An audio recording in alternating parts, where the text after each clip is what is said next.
Hello, and welcome to Optics, featured artist in the Griffin Gallery at WinCam. I'm Krista Dix, the Executive Director of the Griffin Museum of Photography, and we are thrilled you've joined us to hear from our featured artist here at WinCam, Lynn Swett Miller. The Griffin Museum is based in Winchester, including our satellite gallery here at WinCam. Lynn Swett Miller is an emerging climate photographer, happiest mucking around with the detritus of life. While investigating in compost, landfills, and other aspects of our material world, she creates visual meditations on the power of regeneration, transformation, and renewal. Welcome, Lynn. Thank you, Krista. Nice to have you here. I am so glad to be here. So let's talk a little bit about your photographic journey and where you started and how you ended up mucking around in the detritus of life. So fun. Well, you know, I'm surrounded by creative people in my family, and my father was a publisher of educational magazines, and he always had a camera in his hand, and my mother was a teacher and a math teacher and was always making games and making things, and so and there were always cameras and photographs on the walls and conversations about what we thought and how we perceived the world. And so for me, though, my real creative path in the moment didn't really begin until I actually started mucking around with compost. So I've carried a camera my whole life. I've been a photographer my whole life, but I never actually had the courage or the confidence to say, I'm going to be a photographer. I'm actually going to live this life and embrace this fully. And that happened because of compost. So most people start out with landscapes or with taking pictures of friends. You chose orange peels.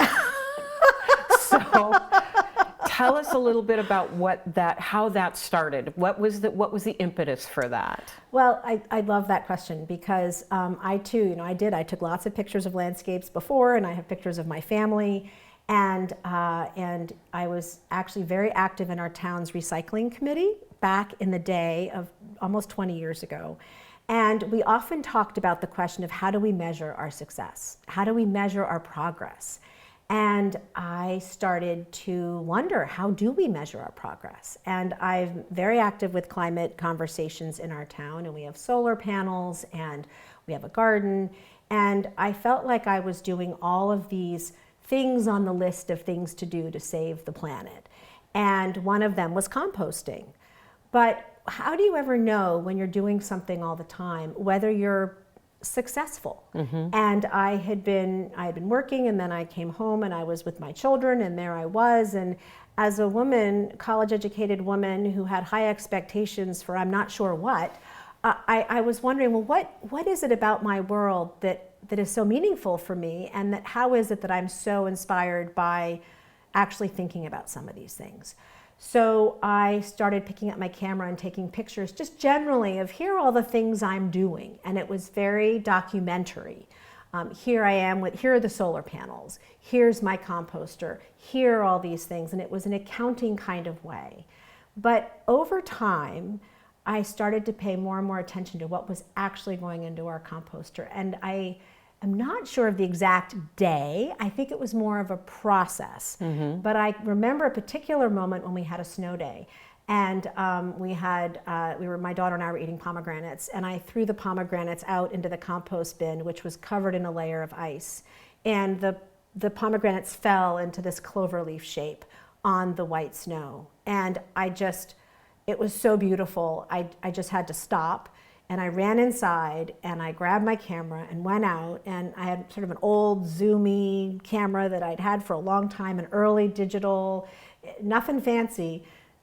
Took this photograph, and I came back in, and my son was sitting there, and he just looked at me and was like, Mom, stop just taking photographs. You have got to be a photographer. Your photographs are really cool.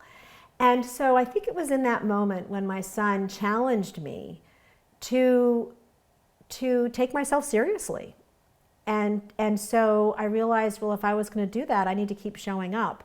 And so compost felt really safe because I did it all the time. And I thought, well, not a lot of people are doing this, so there's not actually a lot of competition. It's definitely a niche. And so I felt like I was working in my own little niche, and I felt really safe there, which I've never really articulated in this way, but it just felt like, and it was really fun for me. So, yeah. Well, when I look at your work, it's so abstract and reminds me so much of beautiful paintings. Did you start with a painting background, or did you have any other creativity that sort of led you, watercolor or something that led you to looking inside a compost bin and saying, oh no, this is the way it should work. This is this is how I see this. So I actually have a background in art history. And so when I was in college, I spent a lot of time looking at photographs and looking at different work. And actually the work that I wrote my thesis on, murals painted during the Depression, as in post offices around the country. And I really liked the minimalist styles of many of those painters at that time. And I, quite frankly, I've just always seen things as color and design. When I'm working in my garden and I think about the design of a garden or flowers that go together, I just almost see it like it's a frame. And it's not something that I have ever been formally trained in. It's something that I've cultivated over time by showing up. And I think probably it was my gardening and learning about planting kale, and well, what is kale? I didn't know what kale was 15 years ago. And oh, look at the cool shapes of the kale leaves. And it was really through that I started paying closer attention to the shapes and colors and how they go together. And then it was the compost itself. I mean, it just jumped out, and it just said, it was like the red and the snow of the pomegranates just said, pay attention. And then the grapefruit with the snow and all, they just started saying, they just were talking to me. And all I saw were the shapes, colors, and the design and the texture.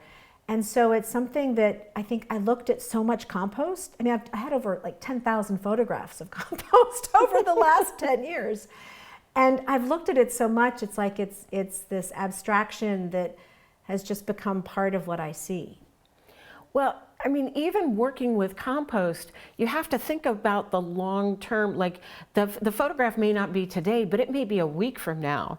I mean, there's the photo with the mold in it, yes. Right? Yes. So that's something that you have to sit and wait for, or that you have to hope for. Now, you're not staging any of this, right? This is all completely natural? I had an interesting experience in 2013. I went to Harvard, and at my 25th reunion, I was invited to be on a panel of climate experts to talk about what you can do at home. And I had been on a committee locally, and I had done all this work, and was considered by some of my classmates, called me I can't remember the exact word she used, but she was supporting me as like an ecopreneur. Like I was this person doing these cool things. And I was talking about compost and solar and all that stuff, and really got a lot of positive feedback. But then that night I went to a cocktail party and was there at the Museum of Fine Arts, which I thought was kind of my home, and I loved it.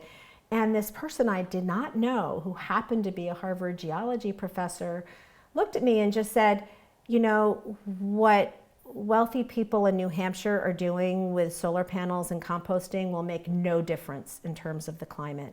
What really matters is what's happening in China. And that was a profound statement. First, because it was deeply upsetting. I'm like, what do you mean this makes no difference? I've spent my last 10 years devoted to making this a difference. Making a difference and believing that an individual makes a difference. And I understood on the macro level that that yes, maybe my one compost bucket doesn't make a difference, but it turned into this challenge because I like a good challenge, and I went to Harvard, and I was like, okay, I'm an achiever here. Let me just see what this guy's really about. I'm going to start measuring, and so I actually started measuring my compost. And that was before I even started taking pictures of it. And one bucket out of our house was 10 pounds. I'd never weighed it before, but it was 10 pounds. And if you do that over 12 years, it added up to 3 tons of compost. Wow. So, and that's for any size family, or a family of 4? We have 4, but then my kids went away. If you average it out, it's about 10 pounds a week.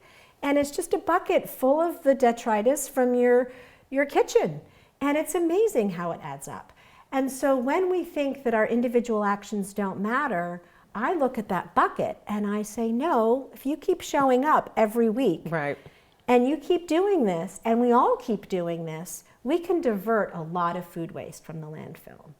So that was, and so I was just paying attention to that. Along the way, though, I started to notice I loved the snow and the effect of the compost against the snow. But I was like, gosh, I really wish I had a dark background.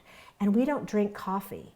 So I went to our local cafe and I asked them if I could compost their coffee grounds. And they were like, sure. And we want to take our vegetables too. And so in 2017, I started collecting compost from Umplebee's Cafe in Hanover. And over the course of 4 years, I processed 10 tons of their compost. And that was just bucketfuls at a time. I would get 4 or 5 buckets a week full of, these are 5-gallon bucketfuls. Mm-hmm. And I would just dump them out. Every one was a surprise. So I would dump one out and there would be lemons because they'd made lemon curd for their pastries. I'd dump one out and there were just nothing but avocado peels because they'd made guacamole for their sandwiches. I would dump some out and they'd be just stale bread because they had bread that didn't get eaten that week. So it was like these little surprises that kept happening. I knew the compost that I composted, and that was sort of this regular thing. But then once I started composting the Umplebees, I really started to be excited. And I started to think about what are the stories that are embodied in these objects, like a leek or an onion. Where did it come from? What is the narrative that's associated with the people who handled this waste? And it really became this meditative involvement that I felt with society that was happening right behind my garage, dumping these things into the ground. And this idea of, are they sculpted or do they just happen, shifted over time because I started to experiment. And I started to realize that, compost needs a balance between carbon and nitrogen. Many of us who do it think that it's very smelly and it gets smelly, and that's because it's mainly filled with the green stuff, all the vegetables and the fruit. But what compost really needs is brown stuff. It needs leaves and sawdust and toilet paper rolls and torn up pieces of paper. And when you mix that in, it doesn't smell anymore. So the ideal ratio is 30-to-1 carbon to nitrogen. Most of us compost just a bunch of our vegetables, and so we think it's smelly and yucky. What I discovered was that when I composted things from Umplebees, that the bread made a real difference in changing the composition of the compost. And then I started saying, well, what if I start adding more in here besides leaves? And I started adding pieces of paper. And that's when things changed. So talk to me about adding paper. Was it like confetti? Did you tear it? Was there specific ways that you added that paper for visual impetus or for just reducing the fragrance? So initially it was reducing the fragrance, and I used newspapers and I started cutting, just sort of tearing the newspapers and putting them in. And then I started looking at what I was tearing up, and it was all the news of what was going on. And this was in 2016, 17, 18, and it was pretty stressful news for me. And so I just kept looking at it. I was like, gosh, what happens when I mix and mingle this news? And I was like, this is sort of a metaphor here. Here I am, and we've got this news, and it keeps coming, and it feels like it keeps coming, and yet we keep recycling it. It goes into the earth, it goes into our lives, and then it comes back again. And I started to look at the compost as this metaphor really for our lives. And I started to see it as this place where I had composted the physical detritus of our family's life. But I'd also composted emotional challenges, and I'd composted my sadness after that comment at my reunion, and I was like, I'm just going to keep composting, and it like absorbed all of this energy. It absorbed my anger at various things that were happening in the world. It absorbed my joy, and it reflected joy back at me as I was going through this process of photographing. And that moment with the newspapers really inspired me to be a little bit more curious. And it happened to coincide with, in 2018, the climate report came out saying that we really had to keep the climate beneath 2 degrees Celsius, or we really were going to have some extreme and unpredictable impacts on the global situation. And I thought, 2 degrees, And I was about to go to my Harvard 30th reunion, and I thought, 2 degrees. Well, I have 2 degrees. I have an MBA, I have this BA. How many smart people are there on this planet? And how come we haven't figured this problem out? Like, it just hit me. I was like, wait a minute. We're talking about 2 degrees. There's people with 10 degrees out there who are super smart, and we still haven't figured this problem out. There's something going on that we haven't tapped into. So I actually went upstairs and I pulled out, because they were in the attic, my 2 diplomas from Harvard and my MBA from the University of Virginia. And I just thought, these need to be composted. All that money going straight back into the earth. Well, money, time, effort, energy, effort, and ego. I mean, all those things that were wrapped up in those pieces, the energy that I'd put into achieving that, the work I had accomplished, and also there was something about it that made me really question, is this conversation about the climate about what we've done? Is it about all those activities that we tick off on our little checklist of composting, solar panels, do this, do that, or is it something else? And when I took my X-Acto knife and cut apart that Virginia diploma, I didn't cut Thomas Jefferson's face, that I could not do, but I cut around it. And I did not tear up some of the signatures on my Harvard diploma. I made sure that I sort of cut it up, but I didn't want to disrespect those people who had supported this effort. But when I did that, I realized, oh, it's just a piece of paper. What's really going on is my physical act of what I'm doing and how I'm feeling about it. So was there catharsis in that? Just a release of?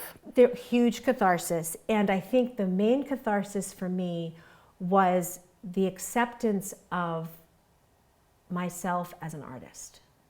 That in the act of getting out the X-Acto knife and cutting these diplomas, which were for a business degree, that was never the right thing for me.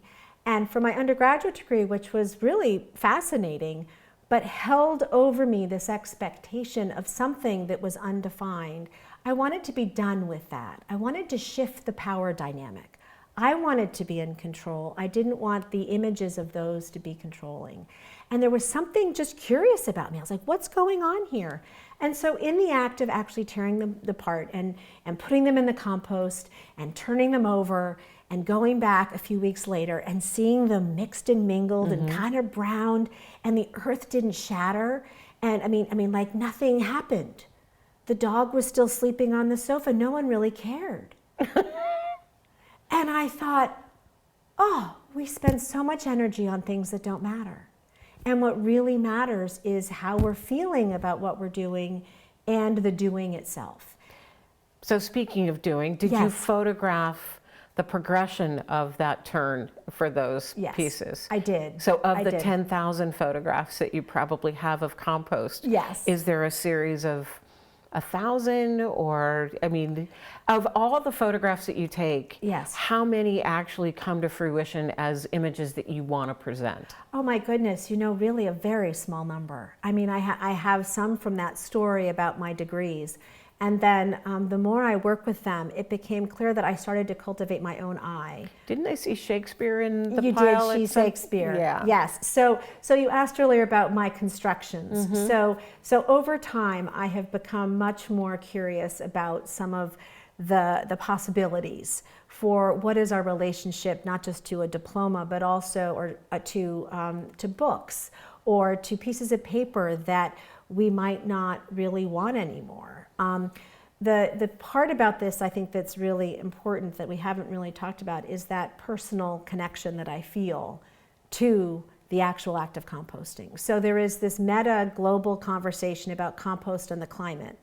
And then there is this conversation about me and my relationship to the compost. And so, yes, the Shakespeare was an heirloom from my husband's grandmother that we thought was leather, and it turned out when I took it off the shelf, it fell apart in my hands. It was painted paper, and it was causing allergies in our house. So, and it was so far gone you couldn't recycle it. So I put it in the compost, and it was so beautiful. And my daughter's SAT prep book, no one can use that again. It's this huge book, and to compost it felt so, she was so excited to be able to just feel like it's gone. So do you have a standard position for where you're setting up your camera and focusing down into the box? How big is the box?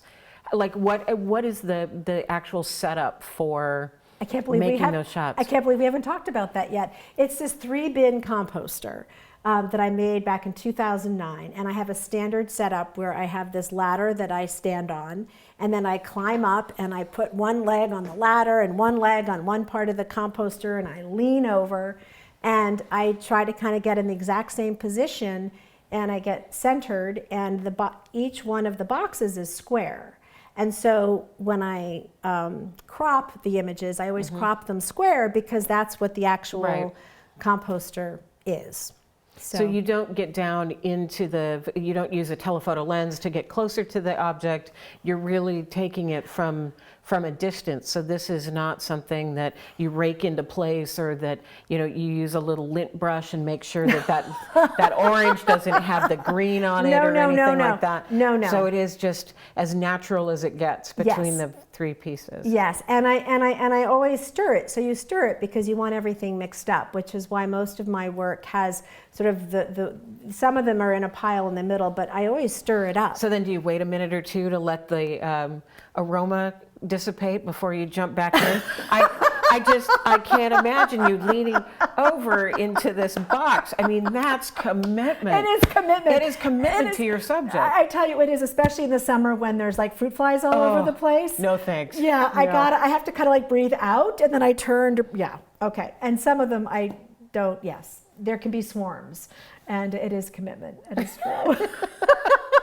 But it's commitment on this really personal scale because, during this period, there's been a lot of challenges for me, both personally and just professionally, in terms of my own sense of self, and being in relationship with the compost has been this cultivation of this reciprocity between me and the earth, and my understanding of myself as a photographer. So when I say that compost is my muse, it really is. It's the thing that I feel is my thing. It's my deal. I love it. It really does turn me on. Do you wake up in the middle of the night to think about color, or to think about the ways, the dynamics of how it's going to lay out, or you think maybe I should do it 3-dimensionally? Maybe I should insert a camera on the side to see what the mountain looks like? So I love that question. One of the challenges, 2 challenges. First of all, a bear got into our composter a couple years ago.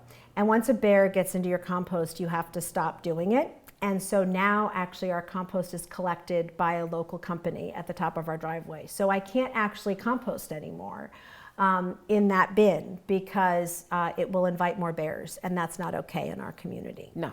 So I now am thinking about not the composting itself, but I'm now exploring how can the production of my work fit with my vision of composting. So I'm exploring questions of maybe I should be printing my photographs on handmade paper. Maybe I should make paper out of some of those old books and then print my photographs on them. If I want to do a book of the work, I'd like the book to be compostable. So I'm starting to ask questions about, in photography itself, how am I as a photographer practicing in a way that fits this vision?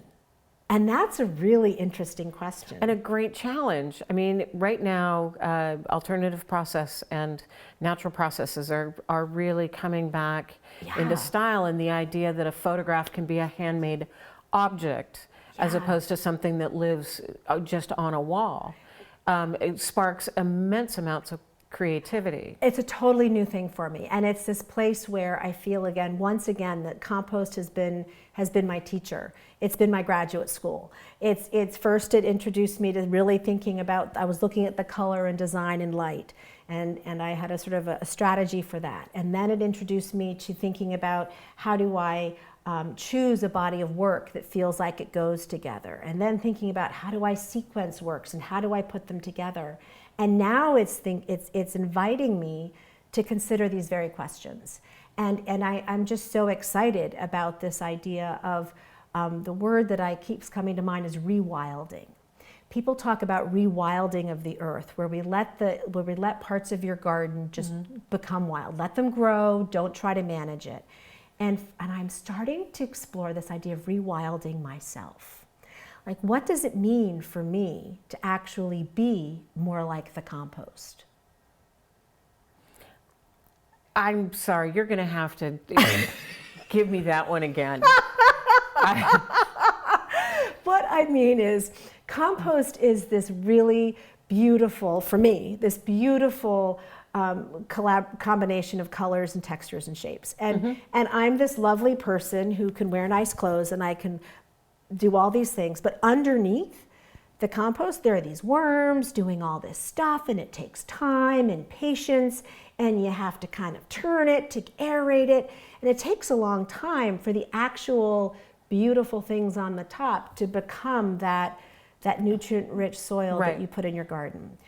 And I'm starting to let myself think about that in my own practice as a photographer and as a human being, and having more patience with the process of feeling like, with the digital age, oh, I got another shot. Ooh, I got another one. Ooh, I've got 8,000. Ooh, it's this accumulation. And one of the things we're talking about in the climate conversation is, how do we shift from being accumulators to being okay with what we already have? How do we do more with less?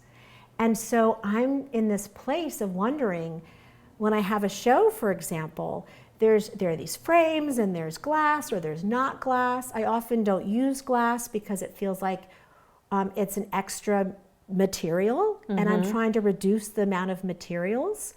So I'm really trying to ask these questions of, well, how do I slow the whole process down and start playing with the materials themselves? Our conversation has been so engaging and so lovely, and I'm so grateful to you. Thank you so much. Oh, thank you. For all of this, and to come see the images. I love living with them in the way that they are creative, and I always find something in them. I think I look edge to edge for images and want to always come back to find something new. And you've given me something like that every time I look at the work. Oh, good. So, thank you. Thank you so much. And thank you for joining us for this edition of Optics, featured artist in the Griffin Gallery at WinCam. Lynn Swett Miller's beautiful work, Compost, Muse and Metaphor, is on the walls of WinCam until November 28th and is free and open to the public during WinCam's regular hours of operation. WinCam is located at 32 Swanton Street. For more information on the Griffin Gallery at WinCam or other programs offered through the Griffin Museum, please log on to our website at griffinmuseum.org. Thanks for joining us.